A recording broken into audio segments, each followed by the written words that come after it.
RDC ririano ruteraho yaragira baberava okugaruza sente zibashabira abantu kandi bagarushe babehe sente miliyoni imwe za parish development model. Abemuruka babatwire nibiyaho abantu emitwaro mushanju bataka bahire sente za PDM ngo neza computer hamwe na password.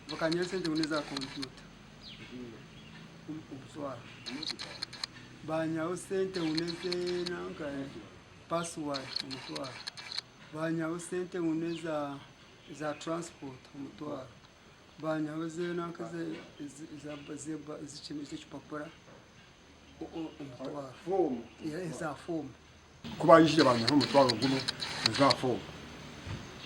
Izo kuba. Baje banyaho sente za computer umutwaro. Ubwo no gwa kabiri. Baje banyaho sente za transport umutwaro.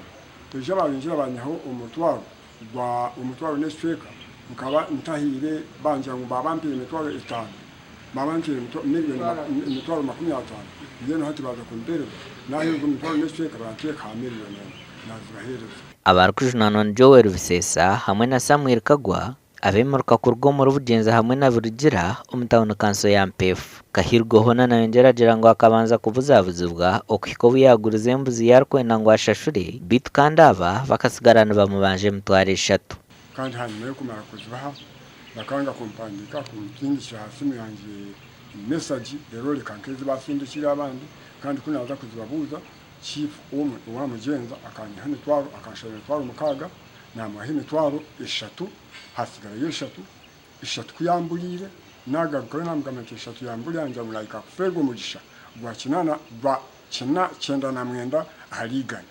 Pita kusemererwa orukura parish development model district ya Kagadi nagira ngo nka district bamazire kugaba sente z'urukurenga billioni 5 kandi bariyo nibagumizamo okugaba izindi billioni 10. However tuina challenges nka tuina ebikozeso ka computers tuine smartphones tuine bintu binge bititaine ririano ruteraho RDC wa district ya Kagadi nagira ngo mugurusu bwa nyuma yo kweterera ndura ketabemuruka kandi yabavuza kanana 5 nukwe kuca mungu bagarize hemitwaro mushanju bahendera bashashurire mitwaro mushanjuye ibamwibireko ninterera abantu muranga abantu mwena mbenka sarapiyo mwerwandeho mweterere nduru ndoho nyine deputy aroho kamasho officer no mushija serious CDOs akubara baremese limo mugme muterere nyowe muterere kamasho officer muterere deputy RDC umwe president n'umugambo kandi kaza ho mbahigi yangaza president kaza mna kwa nabire Gashoka Thomas tumwebaze Omar Kagadi.